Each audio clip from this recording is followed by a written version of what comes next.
Hi friends, welcome back.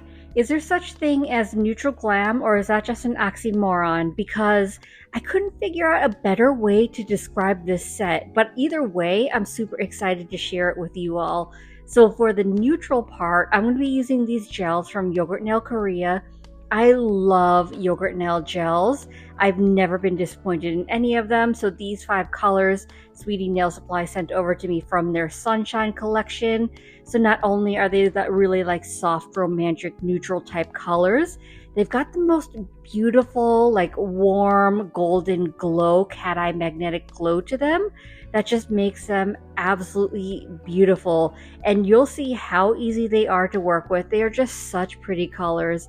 And normally I don't wear a lot of neutrals, but when you add like that golden cat eye to them, I don't mind it at all. These colors are a little bit sheer, so just to add some opacity and camouflage my free edge, because I'm going to be wearing these as press-ons, I'm going to be using my Diami Baby Boomer Gel. This is just a white. So before I go in with the mushroom sponge, I like to run it through a little bit of base gel and dab off the excess. So it serves 2 purposes. One, it removes any excess lint, and it also helps like absorb into the mushroom sponge so that it doesn't absorb too much of my color. So a little bit of this Baby Boomer Gel goes a long way because it's so opaque.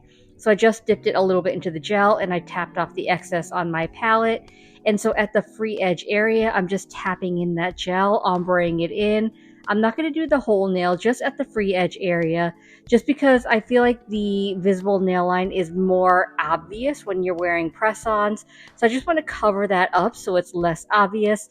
So just 1 coat is all I need because I don't need it to be fully opaque. Just a little bit is needed just to camouflage that line. After I did all 5 nails, I cured in my lamp for 120 seconds. That may have been too much. 60 seconds might have been fine, but because these gels are so opaque, I really wanted to make sure that they were cured all the way through. So now that I've got that cured, I'm going to go in with my first layer of gel polish color. Sweetie sent me 5, so I'm going to use 5 because I really didn't want to pick the colors, and I feel like because they're so neutral, they work really well together, so it's kind of like a win-win. So for my first layer, I'm not going to bother with magnetizing it. I'm just going to paint it on the nail. I'm not curing in between each nail. I'm going to do all 5 and then I'll cure all together for 60 seconds in my lamp. But as you can see, there is that little bit of sheerness to it, but they are such pretty colors. After I cure my first layer, I'm going in with layer 2, and this is going to be the layer that I'm going to magnetize. So for my thumb, I'm going to do the French tip magnet. I think it's just such a cool design.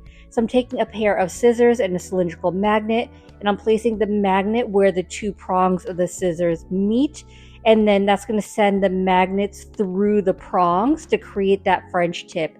So I'm just hovering it at that free edge, moving around the design. I think this looks so cool. So I went ahead and flash cured it to freeze that design in place.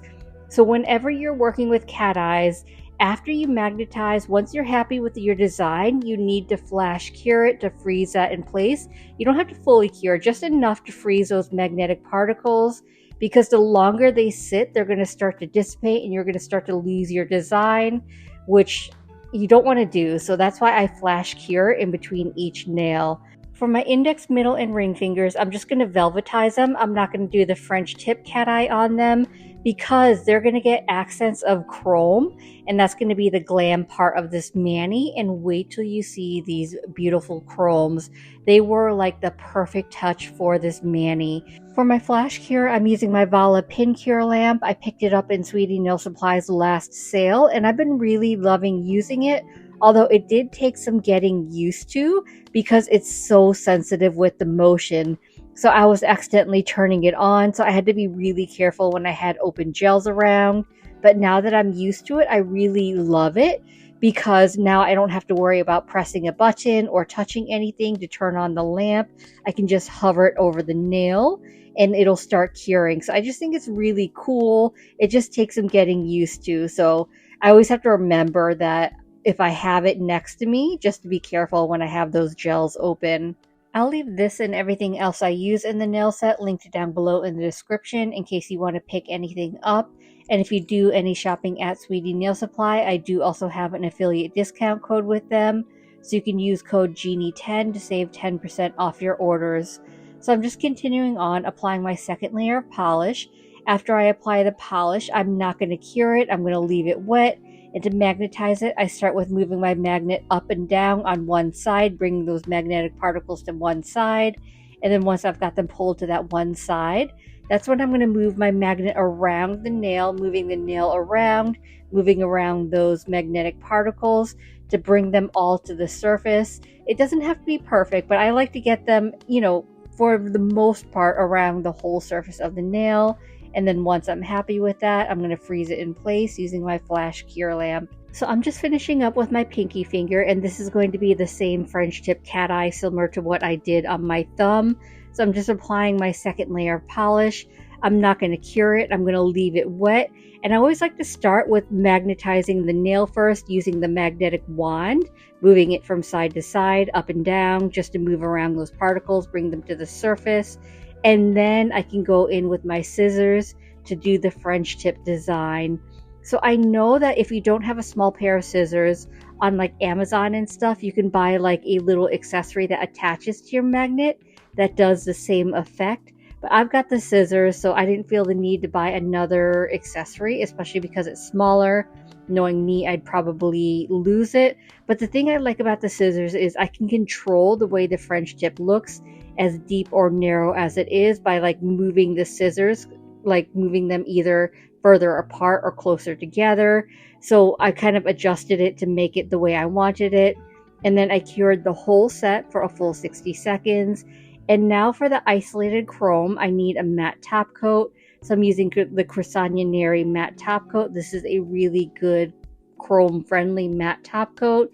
So not all matte top coats are chrome friendly. So chrome friendly means that chrome's not going to stick to it. So I'm just applying the matte top coat to all my nails, curing for a full 60 seconds. This is a no wipe. However, I do find that it's better after you cure it to wipe it down with some isopropyl alcohol and a lint-free wipe. And that really helps the chrome even better to not stick to the matte top coat, because I want the chrome to only stick to where I have my design with the no wipe glossy top coat, and it's not going to stick to the matte top coat. For my chrome designs, I'm going to be using the Nail Thoughts Chroma in black. When I first got it, I was a little surprised at how thin it was, a little bit bummed too, but the more I've been using it, it has really grown on me, because even though it's a thinner gel, it actually doesn't run on me, so it's really good for designs when you don't want texture. I do also have a chrome gel that's textured, but this one is thin, it self-levels, it doesn't run on me, so it's really good for designs where you want chrome but you don't want texture. For my index finger, I'm not sure if this design has a name, but I see it all the time. It's kind of like a French tip, but not really, because I'm not going to fill in the whole free edge. It's kind of like an hourglass type shape, so for now we're going to call it an hourglass French tip. So I started with a regular curve of a French tip around my free edge area. I'm turning my nail upside down and I'm kind of inverting it, doing it in the opposite direction towards the free edge. And then instead of filling down towards the free edge, in between those two curves is where I'm filling in towards the sidewall. I just want to make sure that my gel is thin. I am using my liner brush to fill it in because I think the brush in the bottle is a little too large to fill in that small space. The liner brush I'm using, probably no surprise to you, is the Sweetie Nail Supply liner brush number 2. It's still my favorite to use.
I did polka dots on my middle finger, and now for my ring finger, I'm just going to do a cute 3D bow because I want to keep it a little bit neutral, a little bit glam. So for the bow, I'm going to be using my Crisani Neri 3D sculpting gel. This is in clear. This is her Korean gel, and I really love working with it because it's stretchy and flexible, but it's not sticky, so it's not sticking all over to everything when I'm trying to use it, which I really appreciate. So I'm just rolling it out on my palette, realized I have way too much gel. So I'm cutting that in half, placing the other half back in my jar. And then I'm going to continue to roll out the gel that I kept out. So using my spatula, I'm rolling it out into like kind of a rope shape. So I don't want it too thick. So I'm kind of rolling it out a little bit more. I think I still have a little bit too much gel, at least for the bow part. So I'm going to cut that in half as well. Roll it out to make it even, and then once I have the little rope even, I'm going to slice it in half using my spatula. And so once I have those two halves, those are going to be the two halves of my bow. So I'm just taking those halves and I'm rolling them into little balls, and that's what I find works the best in order to make sure you have similar sizes, is kind of like rolling it out into a uniform rope where the thickness is the same, rolling it cutting it in half, and then forming little balls. So I'm just placing those balls on the nail. I thought I had the middle, but looking back at pictures, I actually don't think it's the middle. I always have that problem, but regardless, it's still cute. So once I have those bows, those little balls on the nails, that's when I'm going to start forming the bows. So I'm going to kind of flatten it a little bit. So I want it tapered in the middle where they meet and kind of more flared out from the taper to kind of make that bow shape. And then I can kind of put little dents in the center as well to where like the bow kind of cinches. So I'm going to do that for both sides, kind of flattening it, making it a little more tapered and flared out to do that bow shape. And then once I'm happy with the way that looks, the bows need like little ribbons hanging from them. So I'm going to create those little ribbons and attach them to the nail as well. I'm not the greatest at 3D nail art, but I'm not going to get any better unless I keep trying, which is why you keep seeing me try, because I really love the way it looks and I want to get better. So these gels require a 120-second cure. So after I cured it, I now need a non-wipe top coat because I actually want to chrome this bow. So I'm using the Jin.b Ivy Multi-Liner. I absolutely love this because this is a no-wipe gel top coat, but it comes with a liner brush. So when I want to do nail art with some non-wipe gel top coat, I love using this. So this is going to make it easy for me to just paint the non-wipe gel top coat on the bow only so that the rest of the nail won't have chrome stick to it. So I'm just going around the bow, filling that in. And then once I've got the bow top coated, I'm only going to flash cure it for about, I think I did 18 seconds. So you need to flash cure your non-wipe gel top coat because if you cure too long, your chrome isn't going to stick to it. But if you don't cure long enough, it's going to be tacky and it's going to be like a sticky mess and your chrome's not going to look right. So finding a right cure time is really important when you're chroming. I'm going to be using two different colors of chromes. They're both from Sweetie Nail Supply. So I've got SP14, which is Pixie Blue. But for my bow, I'm going to be using SP13, Icy Whisper. I think their chromes are absolutely beautiful. And these two are actually cat eyes and chromes. So you can mix it with a little bit of gel and make a cat eye gel, which is really cool. This Icy Whisper is so beautiful, and just look at how smoothly it applies. So it's kind of like a mirror chrome. It's like silver with a tint of blue. So there's like, depending on the lighting, you see a lot of silver, but it does have like that little bit of blue. So I think Icy Whisper is the perfect name for it. So once I've got that chrome all rubbed in, I'm just using an eyeshadow applicator that came with my chrome. I'm going to cure it the rest of the way because at this point it's only flash cured. And then for the other two nails, that's when I'm going to use Pixie Blue. So this is more of a darker blue. It's a little less silver, but still equally as beautiful. So just look at it when I apply it over the polka dots. I'm obsessed with the way this looks. So I'm not really worried just yet about removing the chrome from the rest of the nail. I just want to make sure that I get the chrome on the designs first, and then I'll worry about rubbing off the excess. To remove the excess chrome powder, I'm just taking a makeup sponge and I'm rubbing that on the nail, and that's going to do two things. The first thing it's going to do is rub in that chrome a little bit more into my design, smoothing it out. And the other thing, it's going to remove the excess chrome powder from the matte part of my nails. And to finish it off, I need to apply top coat to my nails. So I'm using my Nailbayo Doi Basics Gel top coat. So this is going to make my nails glossy, and it's also going to seal in my chrome and protect it. This newer formula, it is a little bit thicker, but in this case it's good because I have the chrome on and I don't want the texture. So it's better for me to use a thicker gel top coat. So I'm doing around the 3D and on the 3D as well to protect the chrome, protect my design, curing for a full 60 seconds. And now, as always, all I need to do is finish up is rehydrate my cuticles. So I'm using my Scales of Mermaid cuticle oil in the scent VALLA. I absolutely love this scent. It's like a very light lavender powdery scent, so it's very subtle, and I slept on this scent for so long.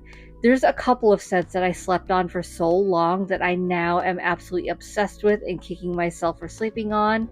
Another one that comes to mind is Let's Get Boozy, but either way, I'm just rubbing that in to rehydrate my skin. So that pretty much wraps up today's video, and here's the final look. So let me know, is this neutral glam? Is it something else? I'm not really sure, but if you're still here, drop me a bow emoji down below in the comments. So I hope this video was helpful, and I hope you enjoyed it.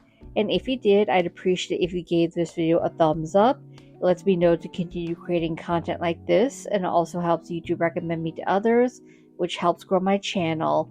If you haven't already, please consider subscribing. I would love to have you. As always, I appreciate you being here. Thank you so much for watching, and I will see you in the next one. Bye!